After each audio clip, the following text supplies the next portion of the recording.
In this video, we're going to talk all about Marvel monsters.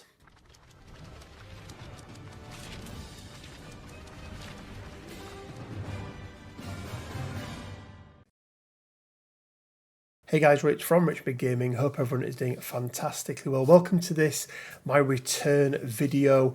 As I've been saying for a little while now, I have been in the process and theoretically still am in the process of at least unpacking. The moving is done, but still very much unpacking the house. I've got my little corner of my office, which is a little sanctuary. Everything around me is nice and neat, but then if you go, look over in that direction, it's still crazy at the moment, still waiting for furniture to be delivered, wardrobes and things like that, so everything can go away. Fingers crossed we should soon have the area where we can play games set up, and fingers crossed even more, we should be in a position where we are going to be able to do our first battle report, probably early October. Just finalising some things at the moment. We do have a little competition running at the moment, so head on over to the community page and you can leave a comment there on what you want to see for our first battle report. But yes, we are talking about Marvel monsters, something we've known that have been coming for a little while. I think maybe first revealed at Adepticon earlier this year, maybe even before that. But we now have the full panel to play of Dracula and the rest of the Marvel monsters. So let's jump over and let's take a look then. So we start off, we get this really nice little artwork. This is obviously Dracula's castle.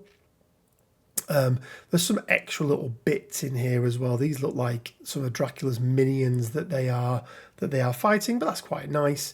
But let's start off and let's talk about Nantu, the living mummy.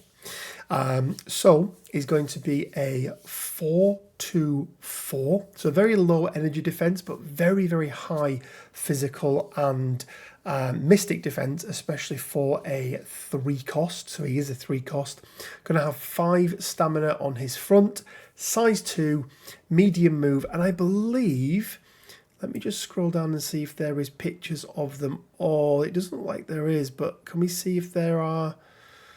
I believe he's on a small base. I think that is the case. I think he's on a small base. But that's absolutely fine.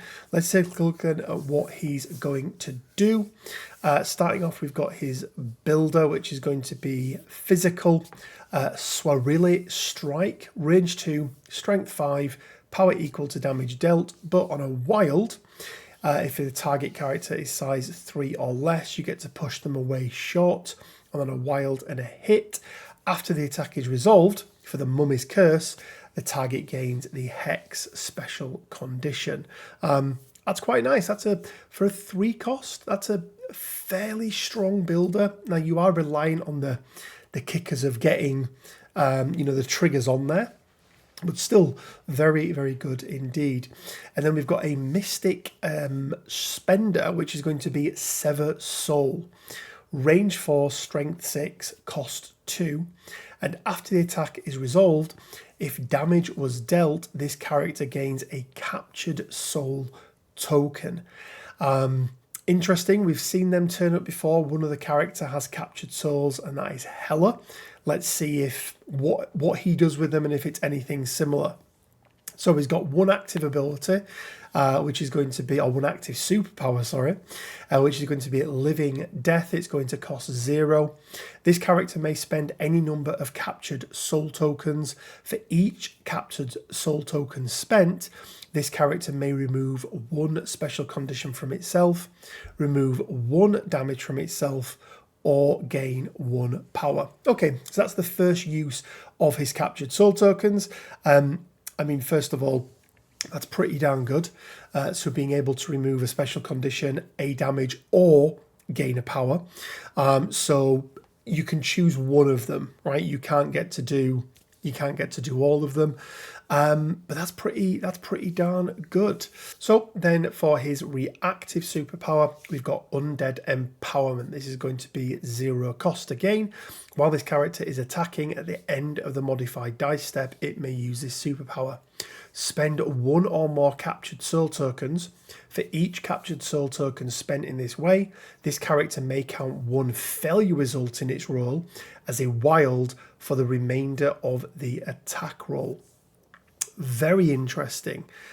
Interesting that they put for the remainder of the attack roll. So I gather because what we've got there is a couple of steps in terms of what can happen.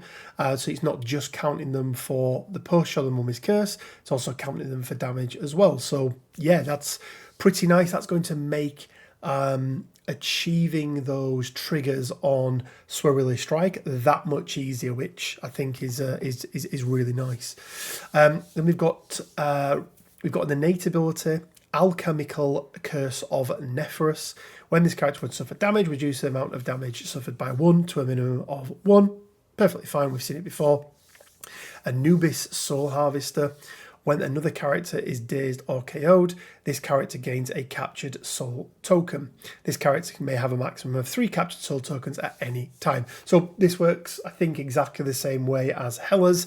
So when another character, so it's enemy or ally, when they're dazed or KO'd, he sucks that soul token from them. And then immunity to bleed, hex, and poison. But as we've already mentioned, for any of the other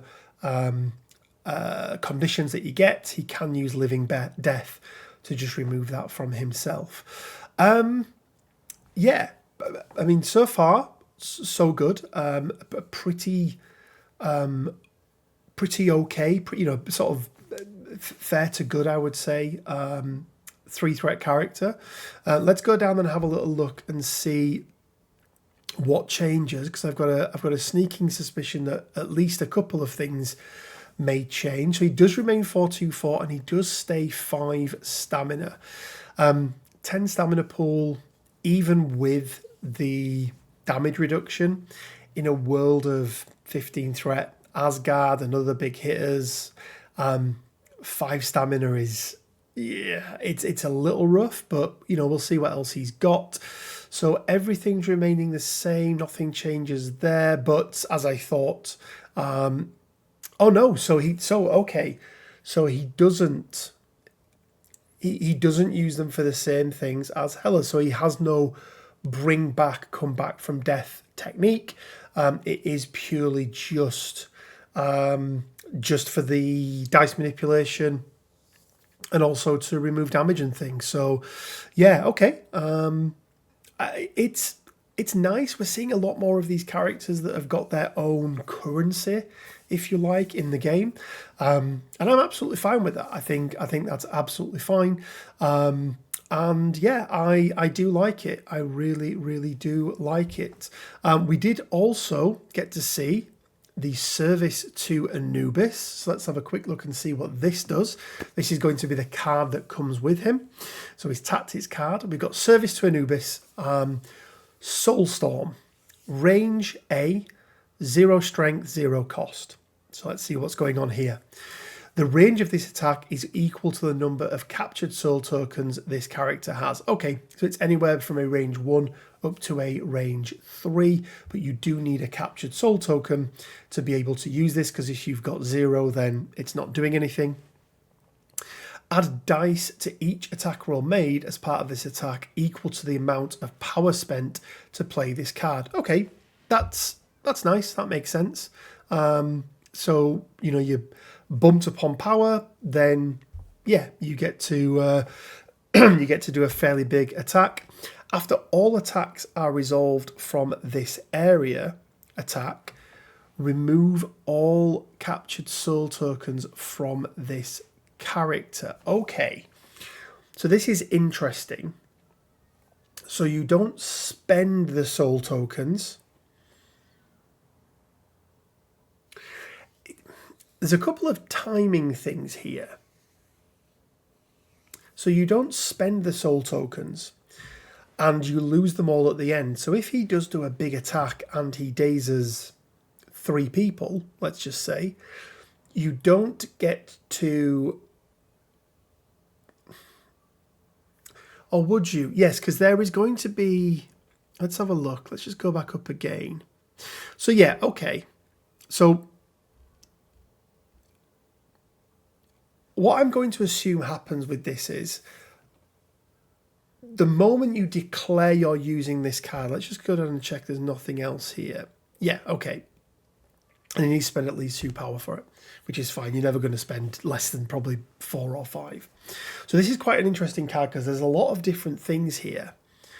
So I think the way this will work, because what you've got the ability to do here is, because you're not spending those captured soul tokens, but the area of the attack potentially changes in the middle of the attack. But I think the way it will work is the area will be the number of soul tokens you have when you declare this attack, and you target the people within the area 1, 2, or indeed 3. Then you pay, you know, the power you spent. Let's say you spend 5 power, so you get, you know, 5 dice for the attack roll. After all attacks are resolved, you remove the captured soul tokens. And then there's a Mummy's Curse at the end, but that's irrelevant. But what you, I think, can do is, if you were to spend the tokens to count a failure as a wild, and then you daze someone, you would get a token from them. So you'd be bumping it back up. The question is whether the area changes in the middle of the attack. And I don't think it will, but it will be interesting to see what they say. So for actually something that looks like a very simple and straightforward card, there's a lot of mechanics going on in here, because you could, depending on how that range works, you could potentially end up spending all of those tokens during your attacks. But if that reduces the size of your attack, do you then need to be clever about the order in which you pick and choose? So do you target the ones that are range 3 first, then you can spend, and then go down to anyone that's in range 2, and so on and so forth. And as we mentioned there, Mummy's Curse, they get the Hex Special Condition. This is really nice. I'm going to be really interested to see what the rulings are on this. I have a sneaky feeling that it will be the number of tokens you have when you declare it. But if that can change and go up as you gain or lose tokens, that could be really interesting. That could be really, really interesting indeed. And then, yeah, at the bottom there, so it's unaffiliated. It's also an action. We've got this new thing now. We've got active action cards, so this will cost an action, which is absolutely fine. And then, yeah, it's got to be in his activation, obviously. And then he gets to make the attack shown above. So I really like the card. I really like the card. It's very, it feels, I'm not sure if it feels thematic, but I like this idea of him calling this Soul Storm. I think that's quite cool. Like I say, questions around timing and what will work when. I'm sure we'll get those resolved very quickly. My assumption is going to be that if you start with 3, it's range 3, and if you move up and down within your turn, then it doesn't change it. But if it does, if it can go down, then it can also go up. So that has the potential that you could target somebody really close, range 2, range 1, who's maybe almost a bit of a guaranteed kill, get an extra captured soul token, and then increase the range of that attack. So yeah, interesting, and I do really, really like it.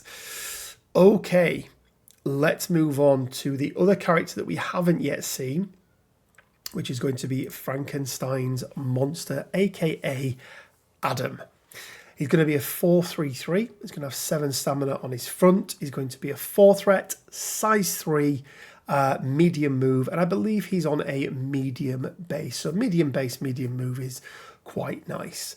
We've got Frank's Fists, range 2, strength 6, 0 costs, and it's going to be a flat builder. So you're just going to gain 1 power. But on a wild and a hit, if the character is size 4 or less, you're going to be able to push them away short. Thick Skull is going to cost 1. It's going to be range 2. It's going to be strength 5, but if you deal damage, it automatically dishes out stagger. Now on a 5 dice attack, that's, depending on who you're attacking, but the fact there's no trigger on there, it's both good and bad. Sometimes a trigger is nice because you can do no damage and still get the trigger. With this one, there is no trigger, but you have to do damage. That is the triggering effect. And on a 5 dice attack, may have been nicer if that was 6, but even so, a chance there of being able to dish out that stagger is very nice indeed. And then lastly, we've got his spender, which is going to be the Monster's Fury. Range 2, strength 6, cost 4. Add dice to the attack roll equal to the amount of damage this character has. So he's got a stamina pool of 7. So, maxing that out at 6, that could be a 12 dice attack. And then on a crit and a wild, you're going to get hurl. So size 4 or less, you get to throw the target character medium, but it is omnidirectional, which is very, very nice. For that omnidirectional throw changes up so much. All of those attacks are physical as you would expect. He's got a charge in there, which is pretty good, especially on a medium move, especially if he's been displaced or something like that. Frank's Rampage, choose an interactive terrain feature. So size 4 terrain feature, within 2, throw it medium, use it once per turn. Fine. Replacement parts, remove 2 damage from the character. It's going to cost 2.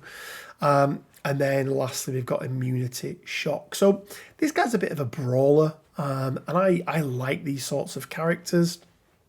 The one thing when I look at what he's got going on here is he wants to do quite a lot in his turn, right? So he's got his spender. I mean, his Frank's Fist is pretty darn good. So he's got his spender. He's got a charge.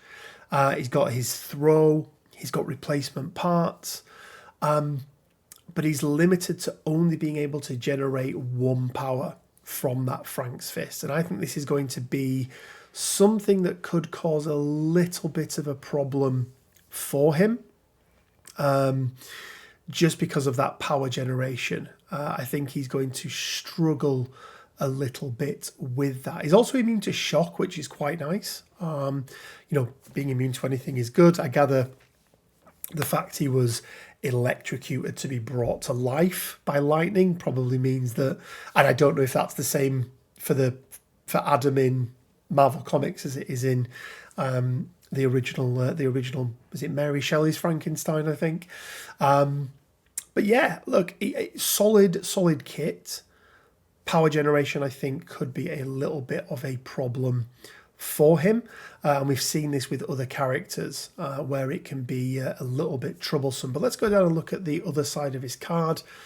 Let's see if anything changes. So he does... Oh, yeah, no, so 4-3-3, so he stays the same there. That's still 1, that's still the same. Yep, 7 stamina. Yep, so nothing changes. Everything remains exactly the same. Let's go down and take a quick look at his team tactics card as well. So it's Hideous Monster, unaffiliated, reactive. When an enemy character targets another allied character within range 3 of an allied Frankenstein's monster with an attack, the allied character may spend 2 power to play this card. Place Frankenstein's monster within 1 of the allied character. He becomes the target of the attack regardless of range and line of sight. After the attack is resolved, if Frankenstein's monster is not dazed or KO'd, roll dice equal to the number of damage he has. The enemy character suffers 1 damage for each crit and wild rolled. If the enemy character suffers damage in this way, push it short toward Frankenstein's monster. Okay, I hate the push towards. It really bugs me, but it is what it is. Okay, let's break this down then. So you may look at this and think we've seen cards like this before, and we kind of have. It's in the same vein of Lethal Protector, Heroes for Hire, Comrade's Keeper. But this is very specific in that it is another allied character, whereas all of those other cards you can target on yourself. You can't use this on yourself. I don't know why they made the change there. And then obviously we get the slightly different kicker at the back end, whereby rather than a throw or things like that, he gets to roll dice for every damage he's taken, or not taken, sorry, the number of damage he has. So if he starts on some damage, they will count as well. So it could be leave him alive on 1, and all of a sudden, that's 6 dice coming back at you. That a couple of damage and a push towards. So pulling him in towards, which you ignore yourself when you're pushing through.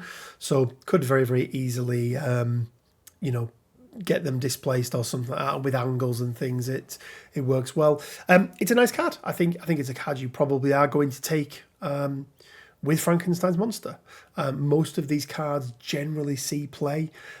These pseudo sacrifice cards, but rather than limiting the dice that you can roll, they let you roll all of your dice. Plus, they allow you to reposition characters quite nicely, so get somebody up the board without using a move next turn. Again, the problem for this is going to be the power generation, right? It's something else that he needs to spend power on. But I can absolutely see this card coming with Frankenstein in most places where he goes, just because there's so much value for them, and letting somebody with 7 stamina take a hit rather than somebody with 5, for example, with the mummy. I think that's absolutely fine there. Okay, let's move down and see who we've got next. And it is Werewolf by Night, a character that not only have we broken down before, but we've actually managed to get a couple of games with. I'm not overly happy about this character, but let's see if anything changes on his reverse side. Let's just quickly go over him again. So 7 stamina. He's going to be a 5 threat, size 3, medium move, 4/4/2, so that 2 mystic really does hurt. Savage Slash, power equal to damage dealt, range 3, strength 6, and he gets a leap on a wild. You place within 1. They gives out bleed. It's a pretty decent builder. Lethal Lycanthrope, strength 7, range 2, costs 3. You get to throw your opponent away short if they're size 3 or less. And then on a hit, they gain the bleed and hex special conditions. Pounce, we've seen it before, we know what it does. Unearthly Howl, choose an enemy character within 3, roll 4 dice. Chosen character loses power equal to the number of hit crits and wilds. And then additionally, for each failure rolled, the chosen character gains one of the following special conditions: slow or root. A character can be affected by this superpower only once per turn. So you can put a huge number of conditions on there. And who knows, maybe that comes into play with some of the other stuff. Midnight Massacre. Basically, to clap back after attack against this character is resolved, it may use his superpower. If the attacker is within range 3, this character may make a Savage Slash attack against the attacker. This superpower can be used only once per turn. And then Healing Factor 2, which, as we know, Healing Factor, whilst good, on a 7 stamina pool, it's really good. Less so now that exceptional healing has gone, but that's still fine. We've never seen the other side of his card, so let's see if anything changes. No extra stamina, which would have been nice. And yeah, nothing else changes. And the reason I'm a bit down on this guy is that 2 mystic. On a 5 threat, having 2 defense of anything is very, very rough. He's got a lot of good stuff on his card. He's just like a couple of numbers, maybe even just 1 mystic defense away from being absolutely fine. But let's see. Let's see what his tactics card brings. He's on a medium base, by the way. Phases of the Moon. At the start of the activation phase, Werewolf by Night may play this card. Choose one of the following effects. So, new moon, This character must spend 1 power before using Midnight Massacre superpower. So let's just remind ourselves. Okay, that's his reactive, so that's fine. While this character is defending, if it is holding or contesting an objective token, it may reroll 1 die in its defense roll for each special condition the attacking character has.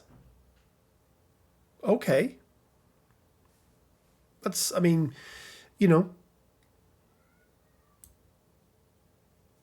Unearthly Howl, you can put a lot of conditions out, but let's see. Full Moon, this character cannot interact with, contest, or hold extract objective tokens. While this character is attacking, it may reroll 1 die in its attack roll for each of the special. Oh, okay. So you got 1 very defensive, 1 very offensive. Oh, I've just seen something. This character gains the chosen effect for the remainder of the game. Okay. That's a little bit different. That is a little bit different indeed. Okay, this changes him up quite a lot. It still doesn't get over the fact that he only has 1 mystic, but the fact that he can choose to be aggressive or defensive, I quite like. And it's going to be situational as to which one you choose. I feel like New Moon is probably the one that you choose more often than not, because having a 5 threat that just can't interact, contest, or hold extracts isn't great. But it depends, right? It depends on what you're on. If you're on research, for example, then you still can't contest them, but even so. So you can still score secures, but you can't score extracts. So yeah, I need to put a lot more thought into this one. This really changes up how I think Werewolf by Night plays, and actually makes him a much more interesting character. And the fact that it sticks for the entire game, I think is really, really nice. Yeah, I really, really like this. I'm going to definitely go and have another look at Werewolf by Night and see how he potentially performs. And then going down, then we've got the main man. We've got Dracula, aka Vlad Dracula. Again, he's a character that we've gone through before, but let's just quickly go over his card. He's going to be another 5 threats. So in this box, we've got a 3, a 4, and 2 5s. 4, 3, 4 defensive, 7 stamina, size 3, medium move, medium base, ancestral blade, power equal to damage dealt, and then on a hit, it's just choose 1, bleed, slow, root, or hex. 7 strength on that is really nice. Blood Feast, cost 1, strength 6, range 2. You remove 1 damage for each damage dealt, and then the character gains bleed. And then Fury of the Vampire, it's going to be Mystic, this one. The other 2 are physical. Range 3, strength 8, costs 4. If the target character has bleed, you may reroll any number of dice. After this attack is resolved, you may throw the character away medium if it's size 4 or less, and it is no trigger on that. It doesn't even need to do damage, which is nice. Hypnotic Stare, choose an enemy character, advance them short. They've got to be within 3. That's pretty cool. Eternal Hunger, reactive, costs 2. After an attack against this character is resolved, if the attacker is within 3, this character may make an attack against the attacker. It is any attack, so you can slap them back with a Blood Feast or even hit them with a Fury of the Vampire. Shapeshifting, when this character begins a move action during its activation, it may use this superpower. If it does, choose one of the following effects to resolve before moving.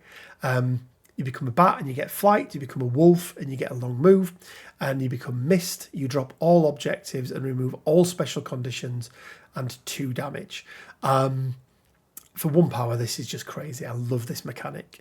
And then Unholy Vampiric Immortality. At the end of this character's activation, it gains 1 power and removes 1 damage from itself and each other character within 3 that has the bleed special condition. Solid character. Really, really like him. Cannot wait to get my hands on him. and actually start playing some games. Let's see if his flip side changes at all. 7 stamina, still the same. Yeah, still the same there. I believe so. Yeah, Eternal Hunger's the same. That's all the same there as well. Really, really like Vlad Dracula, aka Dracula. He's a piece that I can definitely get on board with. Now, the one thing we've been missing is what does his leadership look like? Is he a viable leader? So let's go down and take a look at the card, the Thralls of Dracula. Unaffiliated reactive. When this card is included in your squad, if your squad is unaffiliated and includes Dracula, you may play this card. Your squad is now using the Thralls of Dracula. This is another Hellfire Club. This is another Hellfire Club. Okay, let's see what he does. Bloodlust. Affiliation, Thralls of Dracula. Once per turn during an allied character's activation, it may pay 1 power and choose an enemy character within range 2. The chosen enemy character gains the bleed special condition. If the chosen character already has the bleed special condition, the character may remove 1 damage from itself instead. Oh, dearie me. This is a really good affiliation. This is really good. I really, really like this. I can see this going very high up on the win list, on the win percentages very, very quickly. Why? Well, because anyone can be in here. I will probably do a video talking about some of the characters that I think you can take, but Dracula into himself is a very, very good character. That leadership makes it even better, and the fact that it is unaffiliated characters, just like Hellfire Club works, is going to increase his playability hugely. So there we go, guys. That is my breakdown of all of the new Marvel monsters. I knew that they'd come out last night. We were all playing a game. I purposely haven't read them. When I was reading them through there, that was the first time I read them through. And I'm quite surprised by the Dracula one. I didn't think they were going to do the Hellfire Club thing with him. But they have. I think it's very good. I don't know how good it is for the game. Having these leaderships that are all encompassing. I think it breaks down a lot of the, I think, fairly good restrictions around, you have to have X amount of, Y and Z to be able to do, something, get your affiliation bonus, that sort of thing. And I think it makes it too easy. It makes it too easy to take all the best characters in the game. Now, the good thing is a lot of those best characters that were causing huge problems have had big downgrades during the last sort of patch update, if you like, rotation and things like that. So it's less prevalent now. But this is still, I think, a problem whereby having an affiliation that can just use anyone is not good for the game. I don't think it's good for the game at all. I'll play them. I'll try them. Who knows? I may love them. I do love the models. I love the characters. I love Dracula as a character. Werewolf By Night has gone up in my estimations again. I think the Mummy as a 3-threat is perfectly viable. Frankensteins Monster, again, I think he's perfectly fine, but he's going to struggle with power generation. But again, he's still absolutely fine. But yeah, so overall, very happy, very excited about the monsters. my one concern is the fact that this is another affiliation that is all encompassing and anyone can use. But we'll do a full video probably sometime next week once we've had a chance to play with these characters, spitball a few ideas, see what we think a roster could look like and characters that are going to synergize well. There's already, you know, the bleed thing is a big thing around there. The condition thing is a big thing around there. So those sorts of characters, you know, I think are going to work well. But yeah, I'm really excited about them. I didn't think it was something they were ever going to do. They've done them and made them really good. But I just think that leadership could have been a bit more restrictive. And they could have changed it up somehow and just been a list. Who would be in that list? Who knows?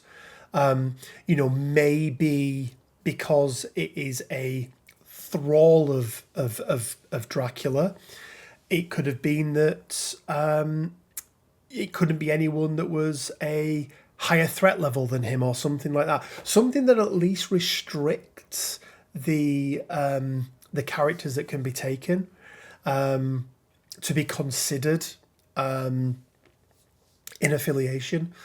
You know, maybe that would have been a thing. You know, he can't take anybody with him that's a higher threat level, because how could he over empower and enslave and enthrall somebody who was a higher threat level than him? Maybe that's something that could have worked. And I think it still would have been absolutely fine, right? The number of 5 threat and lower characters in the game is 98% of the characters, so that still would have worked absolutely fine. But yeah, not a fan of these all-encompassing affiliations, but we're going to leave it there, guys. As I mentioned, apologies for the last couple of weeks. This is the first video I've done for a while, but I have been moving house, so hopefully you can forgive me for that. As I say, we've got some really exciting things coming for the channel between now and Christmas. We've got some live battle reports that we're going to be doing, plus a whole bunch of other things as well. Don't forget, we've got our monthly giveaway. Usually it's painting themed.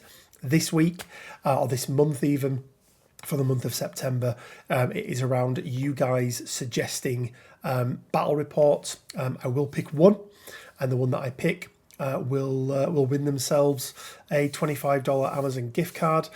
So head on over to the community page. You can see that tab there.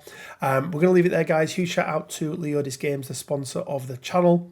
And also a big shout out to all of our Patreons and YouTube members. You do make running this channel that much easier, whether it's buying the new things that I need, upgrading the space. Everything we make from the channel goes back in. And like I said, we've got some really cool things coming over the next few months. And if you do want to support us on Patreon or YouTube, you can do so from as little as £1 a month. There's a link down in the description below to Patreon, or you can click the YouTube join button and you'll become a YouTube member, both of them giving you some additional benefits and indeed supporting the channel as well. Check out the Discord. It's a great place to go and check out all that we're doing in terms of events and things like that. We are going to be announcing our next MCP event in the coming weeks, once I'm a little bit more settled, but we are going to have an MCP event. We've got our in-person Shatterpoint event at the beginning of October, just 2 tickets left, which is 6 people because they're teams of 3. So if you're interested, reach out. And as always, guys, it leaves me with just enough time to say stay well, keep safe, and until next time, bye for now.